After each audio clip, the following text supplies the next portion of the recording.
Hello and welcome to episode 207 of the Sasuga podcast. In this episode, I'm talking about what I learned from my goal to do a chin-up. And I hope this brings you some valuable insights and inspiration too. Ready? Here we go. You're listening to the Sasuga podcast, and you're about to discover how to excel in your work without being exhausted through practical techniques that you can start using right now. I'm your host, Helen Iwata, a bilingual Brit with a 3-decade career in Tokyo. I'm an award-winning women's success and business communication coach, speaker, writer, wife, and mother. Every week here on the show, I share my personal stories and favorite techniques around the 4 phases of the Sasuga success cycle, around self-care, planning, communication, and productivity to help you enjoy more success and less stress. You'll also have the chance to listen in on heartfelt and eye-opening conversations with inspiring guests and hear answers to your questions to help you use your expertise, time, and energy better, and quite simply to bring more joy into your work and life. This is the Sasuga podcast. Hello, lovely listener. How are you doing? Well, I celebrated an early Christmas in the UK with my parents and daughter, and then Kerry flew back with me to Japan to enjoy Christmas and the New Year here with her dad. And while I was in the UK, I caught my first cold in 3 years, and that meant that I wasn't quite as active as I'd planned to be, but I took it as an opportunity to slow down and get lots of rest to help my recovery. I'm sure you have experienced this when things don't go to plan. The question is, though, how do you react in those cases? At the beginning of the year, I set several business goals and personal goals, and one of my personal goals was to do a chin-up by the end of the year. I started training in the gym, hanging from a bar, using resistance bands to give me a lift, and practicing seated chin-ups at the squat rack. And then, in the summer, I was getting out of an Uber during a business trip to California, and somehow I pushed my shoulder against the back seat and I felt my muscles tearing inside. I am really not sure what I did, but yikes, that was not going to help my chin-up progress. And as the end of December fast approaches, I'm still visiting my chiropractor to heal this bizarre injury. So, how do you feel when you don't achieve a goal that you set for yourself? In this episode of the Sasuga podcast, you will hear the common approach to goals, which often leads to frustration and wasted mental and emotional energy. Why high achievers often have a constant underlying feeling of never enough. And the new goal-related concept that I learned some years ago, which was a game changer for me. In the past, I would set goals and get frustrated with myself when I didn't achieve them. Even when I did reach them, I would quickly move on to the next thing without taking the time to acknowledge the achievement. And I know this is common among high achievers. I hear it so much from my clients and from the women in my group programs. Whether you consider yourself a high achiever or not, does this sound familiar to you? There's actually a reason for this: achievement amnesia. And this is largely due to what's known as the Zeigarnik effect, which is when the brain quickly forgets what you've achieved and focuses on what's incomplete. This is important because it often results in a constant underlying feeling of never enough. In fact, we focus on this in one of the modules in the Sasuga VIP Women's Coaching Program. And participants learn specific strategies so that they can recognize what they've done and celebrate their achievements. And this helps them to be more focused in their work and feel better about themselves, which in turn has a positive influence on those around them. So a game changer for me some years ago was learning to set goals, but then not be attached to the outcome. This means that I do my best to achieve the goal, but if it turns out that I don't get there, I'm okay with that. It's enough to know that I did my best, and I reflect and learn from the experience. I don't give myself a hard time anymore if I didn't achieve the goal. Now, if you're hearing this concept for the first time, you might think it makes you lazy or means that you don't achieve as much as you could. Well, if you're doing your best to achieve the goal, then you're not being lazy. And if you can achieve more, there's nothing to stop you from doing that. So if your goal was to sell 100 of your products, for example, and you get to 100 with time and energy to spare, you can of course go on to sell more. And this is something else that often comes up in the Sasuga VIP Women's Coaching Program, and I've mentioned it before on the Sasuga podcast. I'm mentioning it again because this is something that you can use whether or not you're in my program, and I'm sure it will bring you more peace of mind. So at the beginning of the VIP program, each participant sets a 12-week goal, and you can use this the next time you're setting a goal for yourself. Very often, the women who've just joined the VIP program set themselves a list of goals, and each one is quite ambitious, like, I'm going to study English for an hour every day. And I ask them, is this realistic?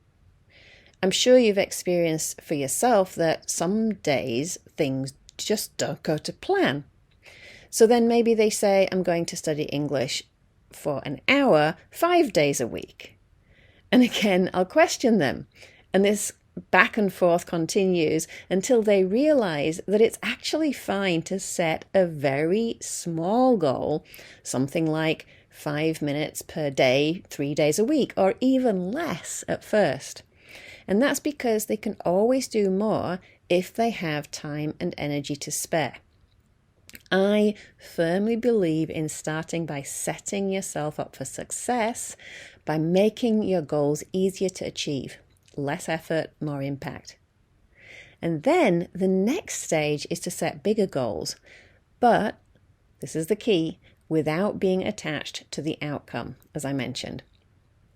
Have you noticed that when you set a goal, things can happen that affect your goal or are out of your control? While I was in the UK just recently, I was watching a program called The Hotel Inspector. I don't know if you've seen this. If you're not familiar with it, in each episode, Alex Polizzi, she's a superstar hotelier and businesswoman, helps struggling hotel owners to turn around their businesses. And in the episode that I watched, she worked with two brothers to set ambitious goals to improve their occupancy rates. And with Alex's expert advice and the brothers' commitment, all was going tremendously well. This was in early 2020, and we all know what happened next. With the pandemic, the brothers didn't achieve their occupancy goal, but they quickly changed their strategy to focus on pizza delivery, and they were able to keep the business going. I thought this was such a great example of not being attached to the outcome, the occupancy rate, and being flexible based on the circumstances.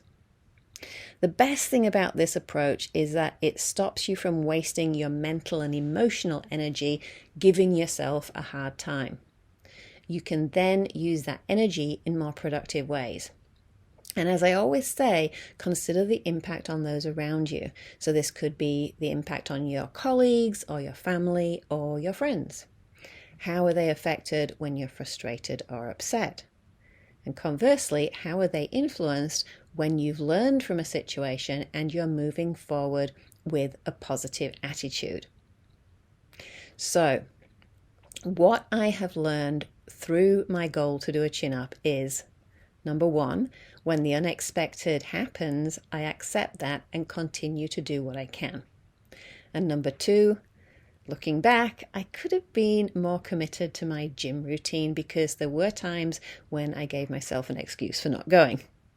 So moving into next year, one option would be to drop this goal. I could do that, no problem. But I'm going to stick with it because I know that I will feel fabulous as a woman in her 50s. Yes, I am in my 50s. A woman in her 50s who can do a chin-up because having this specific goal will give me extra motivation to get to the gym several times a week, which is great for my overall well-being.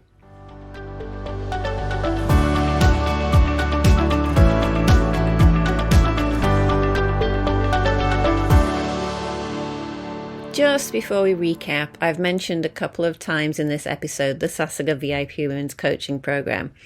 And whenever you're listening to this, you can always find the details of the next program at sasugacommunications.com/VIP.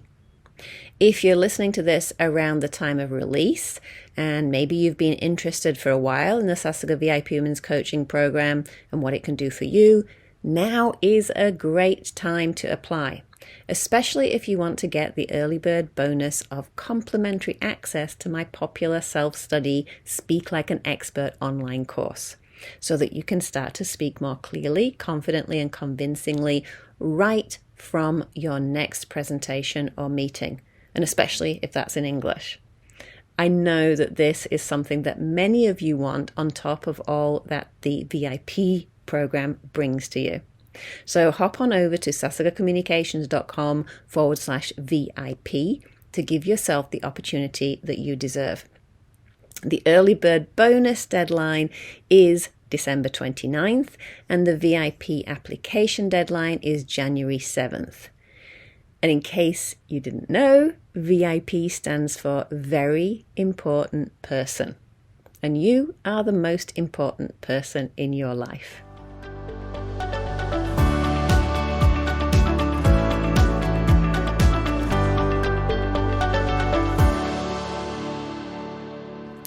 Okay, today we talked about the common approach to goals, which often leads to frustration and wasted mental and emotional energy. And that's when you are attached to the outcome. Also, why high achievers often have a constant underlying feeling of never enough. That's achievement amnesia. And the new goal-related concept that I learned, which was a game changer for me, that's doing your best and being unattached to the outcome. So what was most meaningful for you in this episode of the Sasuga podcast? I would love to read your comments on any of my social media posts. I'm on Instagram at Helen Iwata or LinkedIn as Helen Iwata.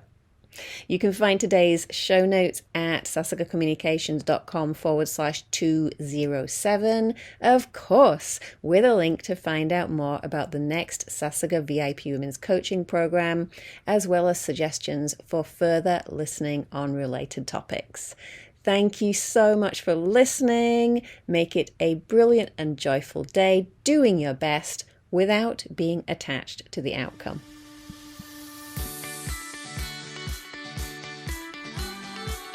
Thank you for listening to another episode of the Sasuga podcast. Wow, the fact that you listened all the way to the end here tells me how committed you are to your personal and professional development.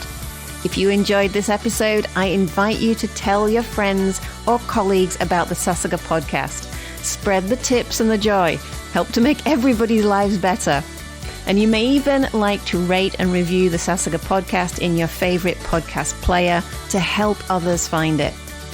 And if you'd like to hear more from me, be sure you're regularly reading my free weekly newsletter, Sasuga Tips for You. I'll send you practical techniques, resources, and inspiration every Tuesday in English and Japanese. Just go to sasugacommunications.com/subscribe to subscribe. And I look forward to supporting you.